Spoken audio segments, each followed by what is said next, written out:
എല്ലാവർക്കും നമസ്കാരം. എൻ്റെ മറ്റൊരു വീഡിയോയിലേക്ക് എല്ലാവർക്കും സ്വാഗതം. വേറെ നടന്മാർ ഒന്നുമില്ലേ ഇയാളുടെ അടുത്ത് എങ്ങനെ കുട്ടികളെ അടുപ്പിക്കും? ശ്രീജിത്ത് രവിയെ ബ്ലാക്ക് ലിസ്റ്റിൽ ചെയ്യാഞ്ഞത് എന്താണ്? തൃശൂർ പോക്സോ കേസിൽ നടന്ന ശ്രീജിത്ത് രവിയെ 2022 പോലീസ് അറസ്റ്റ് ചെയ്തിരുന്നു. കുട്ടികൾക്ക് നേരെ നഗ്നതാ പ്രദർശനം നടത്തിയ കേസിൽ തൃശൂർ വെസ്റ്റ് പോലീസ് ആയിരുന്നു താരത്തെ അറസ്റ്റ് ചെയ്തത്. പെരുമാറ്റ വൈകല്യത്തിന് 2016 മുതൽ തൃശൂരിലെ സ്വകാര്യ ആശുപത്രി ചികിത്സയിലാണെന്നതിന്റെ രേഖകൾ കോടതിയിൽ ഹാജരാക്കിയതിനെ തുടർന്ന് ഹൈക്കോടതി നടന്ന ജാമ്യം അനുവദിച്ചിരുന്നു. സമീപകാലത്ത് നടന്ന കേസിൽ നടനെതിരെ സോഷ്യൽ മീഡിയയിൽ രൂക്ഷ വിമർശനമായിരുന്നു ഉയർന്നത്.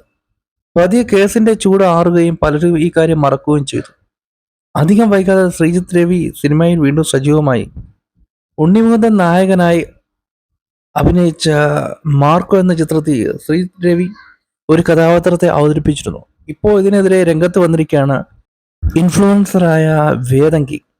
കുട്ടികളോടൊപ്പമുള്ള സീനുകളിൽ ശ്രീജിത്ത് രവിയെ കാസ്റ്റ് ചെയ്തത് എന്തിനാണെന്ന്, ഇത്തരം പെരുമാറ്റ വൈകല്യമുള്ള ഒരാളെ കുട്ടികൾക്ക് സമയം വിടുന്നത് ശരിയല്ലെന്നും വേദങ്കി പറയുന്നു.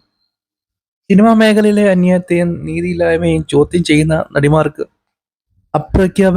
അപ്രഖ്യാപിത വിലക്കുകൾ ഉണ്ടെന്നിരിക്കെ പോസ്കോ കേസിൽ അറസ്റ്റിലായി റിമാൻഡിൽ കഴിഞ്ഞ ഒരു ക്രിമിനലിന് എങ്ങനെയാണ് സിനിമകൾ കിട്ടുന്നതെന്നും എന്തുകൊണ്ടാണ് ശ്രീജിത്ത് രവിയെ സിനിമകളിൽ നിന്ന് വിലക്കാത്തതെന്നും വേദങ്കി ചോദിക്കുന്നു.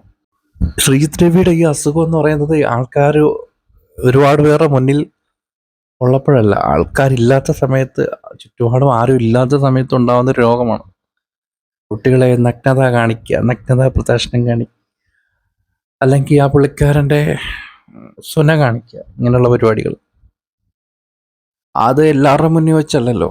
ഇപ്പൊ ഒരു ഷൂട്ടിങ് ഒരുപാട് ആൾക്കാരുടെ മുന്നിലല്ലേ. മാർക്കോ സിനിമയിൽ ഉണ്ണിമുകുന്ദന്റെ പെങ്ങളായിട്ട് അഭിനയിക്കുന്നത് ശ്രീജിത്ത് രവിയുടെ ഭാര്യയാണ്. അപ്പൊ അങ്ങനെയൊക്കെ ഒരുപാട് ആൾക്കാർ ഈ സിനിമയിലുണ്ട്. അപ്പോൾ ഇതുപോലെ ആൾക്കാരുടെ മുന്നിൽ വെച്ച് ഒരിക്കലും അങ്ങനെയുള്ള കാര്യങ്ങൾ ചെയ്യില്ലല്ലോ. പിന്നെ ഇയാൾ എന്തിനു സിനിമയിൽ എടുത്തു, അല്ലെങ്കിൽ എന്തിനു സിനിമയിൽ എടുക്കുന്നു എന്നുള്ള ചോദ്യമൊക്കെ ന്യായമാണ്. കാരണം ഒരു വലിയ കുറ്റകൃത്യം നടന്നു കഴിഞ്ഞ ശേഷം പിന്നെ പറഞ്ഞിട്ട് കാര്യമില്ല. ഇങ്ങനെയുള്ള ആൾക്കാരെയൊക്കെ കുട്ടികളെ അടുത്ത് വിടുമ്പോൾ അവരെന്തെങ്കിലും ചെയ്തിട്ട് അവർക്ക് എന്തെങ്കിലും കുട്ടികൾക്ക് എന്തെങ്കിലും പറ്റിയിട്ട് പിന്നെ കരഞ്ഞിട്ട് വഴികിട്ടോ ഒന്നും കാര്യമില്ല. ഇതൊരു അസുഖമാണെന്ന് പറയുന്നു. ഈ അസുഖം ശരി, ഇങ്ങനെ അസുഖമുള്ളവരെ അടുത്തോട്ട് കുറച്ച് പിള്ളേർ വിടുന്നത് ശരിയല്ല. അതാണ് എനിക്ക് പറയാനുള്ളത്. ആദ്യം ഒരു പ്രാവശ്യം ശ്രീജിത്ത് രവി ഇത് ചെയ്തപ്പോഴത്തേക്ക് ഭാഗ്യം കൊണ്ട് രക്ഷപ്പെട്ടതാണ്. തെളിവുകളില്ലായിരുന്നു. അല്ലെങ്കിൽ അത്ര ശക്തമായ തെളിവില്ലാത്തതിൻ്റെ പേരിൽ ഭാഗ്യം കൊണ്ട് രക്ഷപ്പെട്ടാണ്. രണ്ടാമത്തെ പ്രാവശ്യമാണ് ശക്തമായ തെളിവോടെ പിടികൂടുന്നത്. അപ്പോൾ ഇതിങ്ങനെ ചെയ്തുകൊണ്ടിരിക്കുന്ന ഒരു വ്യക്തിയാണ്, അല്ലെങ്കിൽ നിർത്താൻ പറ്റാത്തൊരു അസുഖം എന്ന് വേണമെങ്കിൽ പറയാം. അപ്പം അങ്ങനെയുള്ള ആൾക്കാരുടെ ഇടയിലേക്ക്, അല്ലെങ്കിൽ ഇങ്ങനെയുള്ള പിള്ളേരെയൊക്കെ കുത്തിക്കയറ്റി വിടുമ്പോഴത്തേക്കത് സൂക്ഷിക്കണം. അവിടെ ഇത്രയും ഒരുപാട് ആൾക്കാരുള്ളതുകൊണ്ടാവാം ചിലപ്പോൾ, അല്ലെങ്കിൽ സൗഹൃദത്തിൻ്റെ പേരിലൊക്കെ മാറ്റി നിർത്താത്തതായിരിക്കും. നമ്മുടെ ബന്ധുക്കളോ നമ്മുടെ സുഹൃത്തുക്കളോ ഒക്കെ ആണെങ്കിൽ, ഇങ്ങനെ ഒരാളാണെങ്കിൽ നമ്മൾ എത്രത്തോളം അയാളെ അകറ്റി നിർത്തും? അങ്ങനെ ഒഴിവാക്കത്തില്ലല്ലോ. അതാണ് ഇവിടെയും കാണിക്കുന്നതെന്നാണ് എൻ്റെ ഒരു തോന്നൽ.